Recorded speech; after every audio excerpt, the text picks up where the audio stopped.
The story of French money begins long ago. After the Roman Empire fell, local kings made their own coins. The first truly French coin was the denier. It appeared in the 8th century under the Carolingian kings, like Charlemagne. This small silver coin was the main money for centuries. It was used every day, buying and selling. A single denier could buy a loaf of bread. Its design was simple. One side, a cross. Other side, the king's monogram, or the king's name. Not all deniers were the same. Their weight varied. Their silver purity varied. That made trade complicated. Over time, the denier lost value.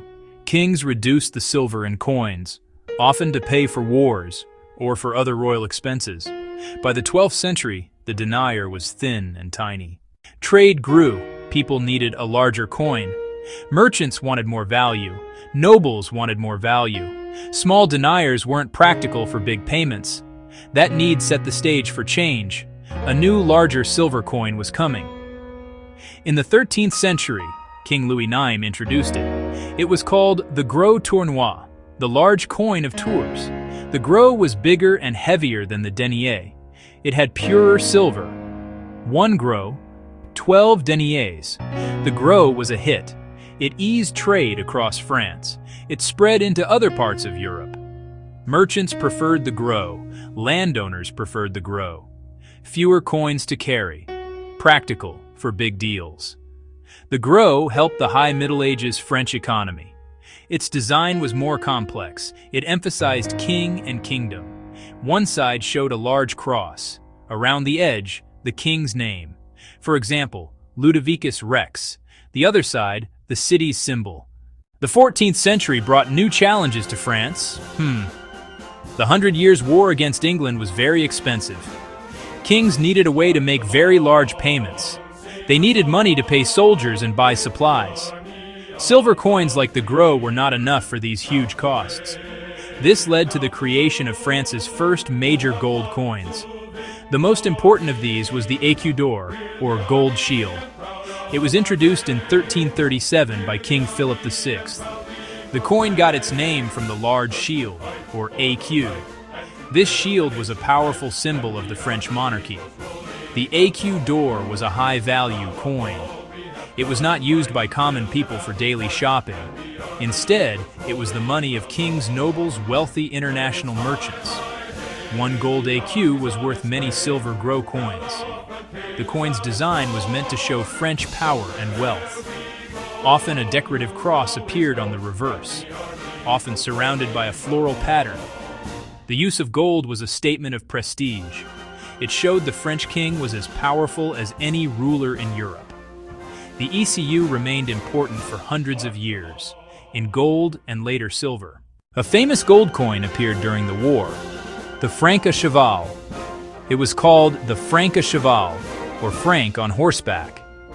This coin was first made in 1360. It was created to pay the ransom for King John II, who had been captured by the English. The coin was named Franc, which meant free. This name celebrated the king's freedom. The coin's design was dramatic. It showed King John II on a powerful war horse. He appears in full armor holding a sword. This image symbolized royal power and military strength, a message that the king was free and ready to lead.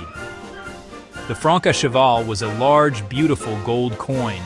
Its value was set at 1 livre tournois. This was the first time the word franc was used on a French coin. The name would vanish, then return centuries later as France's national currency. The Franc à cheval and the écu d'or were part of a complex system. Gold coins for the rich and powerful. Silver coins like the gros for merchants. Small billon coins with little silver for the poor's small purchases. This monetary system reflected deep social divisions of medieval and early modern France. For centuries, the French money system was very confusing. It was based on the old livre sol denier units. The values of these coins changed often. Kings could devalue money whenever they wanted. This made it hard for ordinary people to manage their finances.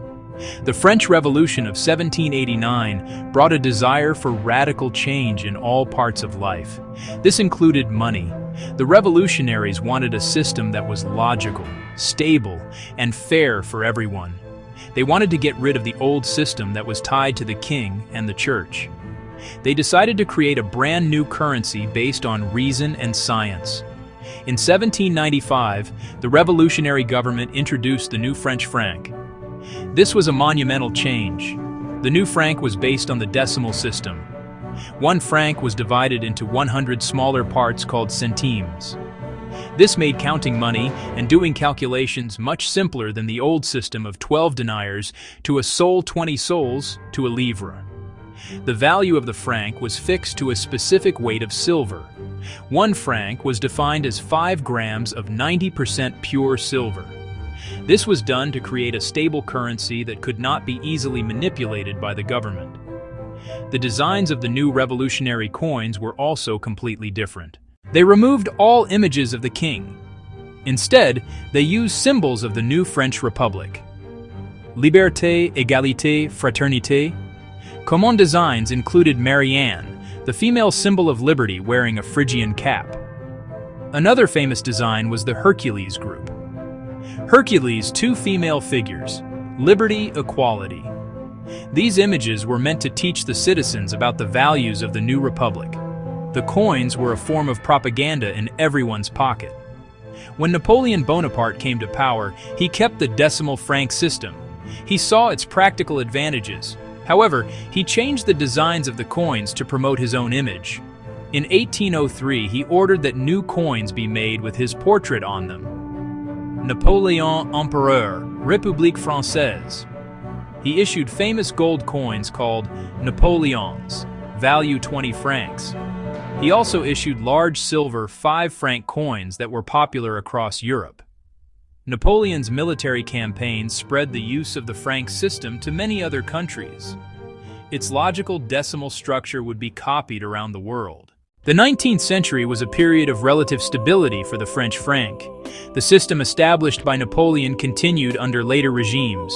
Gold coins, silver coins, the 20-franc gold Napoleon, the 5-franc silver AQ. They were trusted throughout Europe. Latin monetary union formed in 1865. Belgium, Italy, Switzerland. Coins minted to the same weight and purity. French 20 franc accepted in Italy. Italian 10 lira accepted in France. An early version of a single European currency. The 20th century brought upheaval that shattered this stability. World War I, 1914-1918, was incredibly expensive for France. The government abandoned the gold standard to pay for the war. Gold coins disappeared as people hoarded them. The paper franc's value fell dramatically. After the war, the franc never regained its strength. The Great Depression worsened things. World War II made the situation worse. During the German occupation, coins were made of zinc. Coins were also made of aluminum. The franc's value continued to collapse from economic destruction and hyperinflation. By the late 1950s, the franc had lost almost all of its value. Prices ran into thousands and millions of francs. A loaf of bread that once cost 1 franc now cost hundreds. The numbers became unmanageable. De Gaulle's government decided major reform was necessary. In 1960, France introduced the nouveau franc. It was a revaluation, not a new currency. 1 new franc equaled 100 old francs. The change cut 2 zeros off every price. The new franc restored ease of handling money. New coins were issued. Designs celebrated French culture and history. 1 franc coin, La Semeuse. 5-franc coin, La Semeuse. Close-up, La Semeuse sowing seeds, symbol of a prosperous future. Coins with figures like Louis Pasteur. Coins showing national symbols. Coins made from nickel and modern alloys. These became everyday money for 4 decades. They represented post-war recovery, modernization, and the Trente Glorieuses. A time of real change. The new franc served France well for 40 years. It was a stable and respected currency during the second half of the 20th century. People used these coins and banknotes for everything: buying a baguette, purchasing a car. The designs of the coins became familiar parts of daily life. The silver-colored 5 franc coin, the bimetallic 10 franc coin. France joined a bigger project, greater European integration. The project aimed to link countries of Europe more closely to ensure peace, promote prosperity. A key part was creating a single, shared currency. The decision came with the Maastricht Treaty in 1992. A historic moment. The franc, a symbol of French identity for over 600 years, would be retired. It was a difficult and emotional decision for many. The franc was tied to French history, the Revolution, Napoleon, the post-war recovery. Giving it up felt like losing part of national sovereignty. Yet economic benefits, easier trade, price stability, ultimately won. The new currency was named the euro. On January 1, 2002, euro coins and banknotes were introduced in France and 11 other countries. The franc didn't disappear overnight. For a short period, both francs and euros were accepted in shops. Prices were shown in both currencies. The official exchange rate, 6.55957 francs to 1 euro. Citizens lined up at banks to exchange francs for euros. A massive logistical operation. By February 2002, the franc was no longer legal tender. The long history of the French franc as a circulating currency had come to an end. Although the franc is gone, its legacy lives on in the euro. Each Eurozone country can design one side of its euro coins. French euro coins echo the nation's history. 1 euro coin, Tree of Life in a hexagon. 2 euro coin, Tree of Life in a hexagon. 10-cent coin, La Semeuse. 20-cent coin, La Semeuse. 50-cent coin, La Semeuse. 1-cent coin, Portrait of Marianne. 2-cent coin, Portrait of Marianne. 5-cent coin, Portrait of Marianne. Modern euro coins link back to the silver denier centuries ago, and that history still resonates.